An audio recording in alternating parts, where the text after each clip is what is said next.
Hi everyone, it's Anna Sky, and today I have with you a really fun download and print project, and it is a stitchable note card, and this is sized to fit a 4-bar envelope.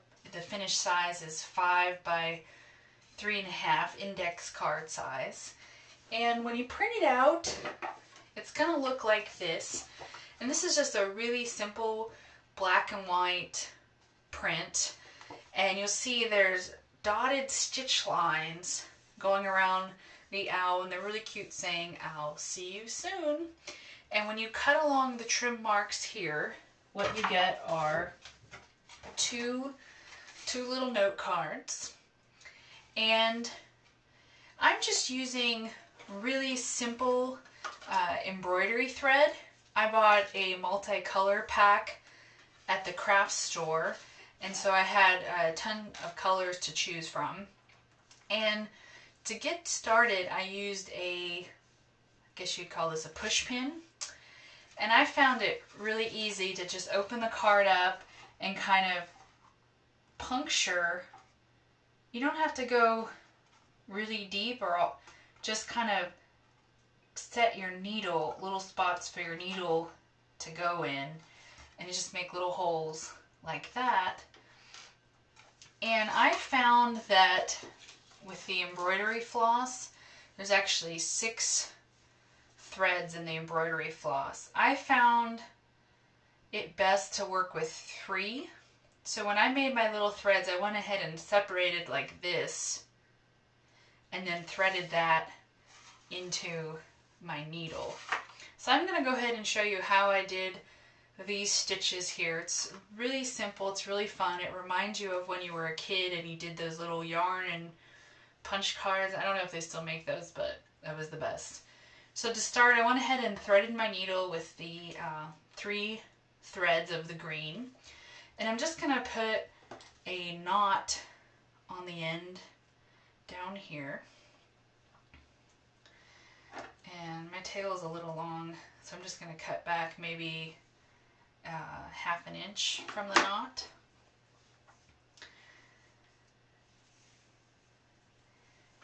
And I'm going to go into my leaves here, which is the remaining part, and I'm just going to puncture along there. And this is really, really fun. I really enjoyed this project. I'm just punching. And how many holes? I recommend not too close together, because if you get them, say, more than an 1/8 of an inch together, they kind of want to become one big hole. And I'm going to start on the back side at the base of the leaves, and I'm going to come through, and this is going to help you anchor your new color. So I come through and I leave a little bit of a tail, and then go into the next hole from the top. And because if you just do a knot like you would if you were stitching normally, it has a tendency to want to pull through. So what I do, whoops, can you see this on the back here, is I come in and stop just shy of the knot and come back in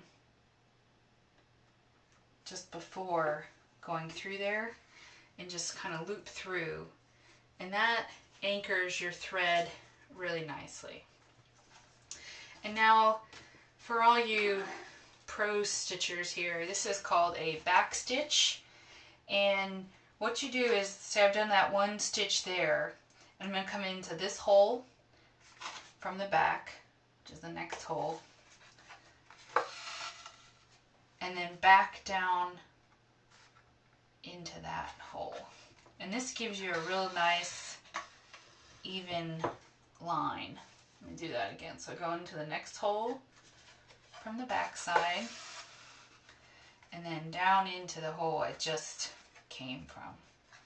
So that stitch like that. And you just continue going around. Oops. So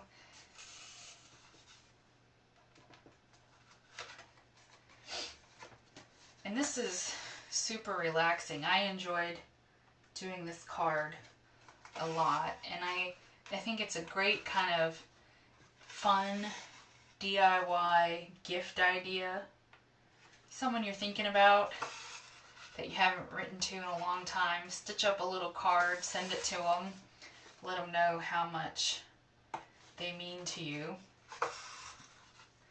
And you can kind of get real creative with this. I thought it would be kind of fun to put some longer stitches to make it look like feathers on the owl. And you could fill in this area however you see fit. Just kind of think of your thread as like you're coloring with yarn. And I used a pretty thick cardstock. In fact, I used the thickest cardstock that my printer would feed, and this is a 96 pound. You could also use a, say, cotton paper.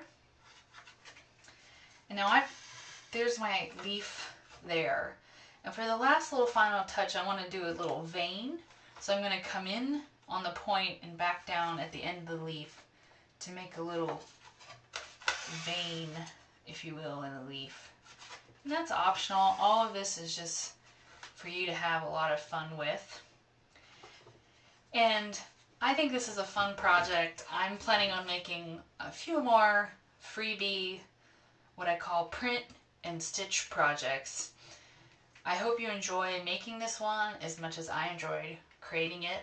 And for the template for the owl print and stitch project, visit downloadandprint.com.